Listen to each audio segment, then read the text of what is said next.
The second personal question here, which I'm very tickled at, to be honest. Really find this very funny. Is it true that one of your scholars and shaykhs at university was Tony Blair?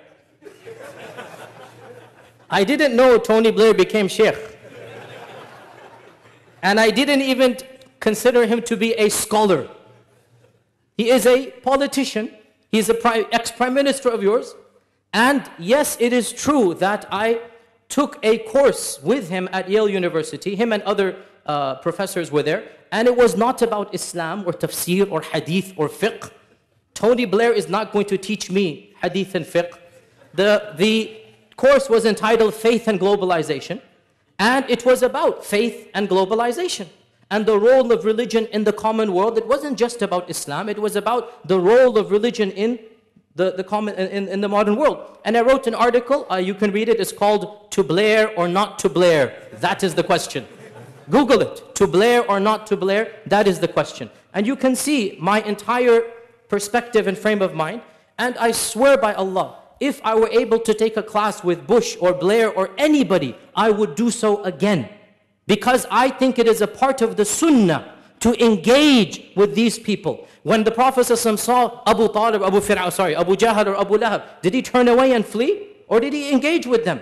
And I don't want to boast and praise, but subhanallah, who amongst you, and you are British citizens living in this land, who amongst you can claim to have said directly to Tony Blair's mouth and in front of his face that if you believe in a God, you are going to have to answer to him on the day of judgment for what you've done to the people of Iraq? I swear by Allah, who can say that from amongst you?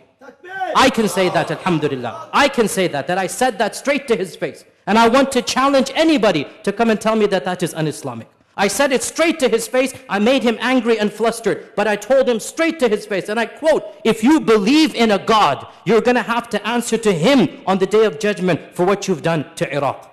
This is the sunnah. This is what I'm supposed to do. Now somebody comes and says that you are deviated because you have attended a class with Tony Blair. SubhanAllah, did you not go through school over here? Were you not taught by people who don't believe in God? Did you not go through university? Were all of your teachers, mashallah, practicing Muslims with full beards and niqabs?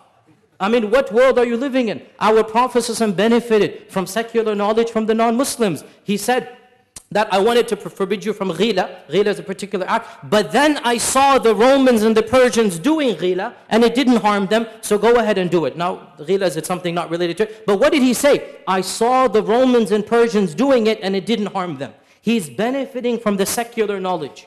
And knowledge that is generic in nature, you learn it from anybody and everybody. And by the way, Tony Blair was not the scholar. We had other scholars. He was the politician. The point was melding politics with religion. He was supposed to represent the politician side, and there were scholars there. And yes, I did benefit from that class. And yes, I benefited being in the presence of this Taghut Fir'aun. And he is Taghut and he is a Fir'aun. I benefited from his presence by seeing many things, including the gift of eloquence. As our Prophet ﷺ said, verily eloquence is a type of magic. And there is no denying that this person has been given some of that magic. Inna min al-bayani sihra. I hate the guy, I despise him, but I would take another class with him because I want to get the point across to him that what he did was wrong, and if I had the chance, I would do it with any other non-Muslim or any other person of this nature, and I don't care of the criticism of the critic in this regard.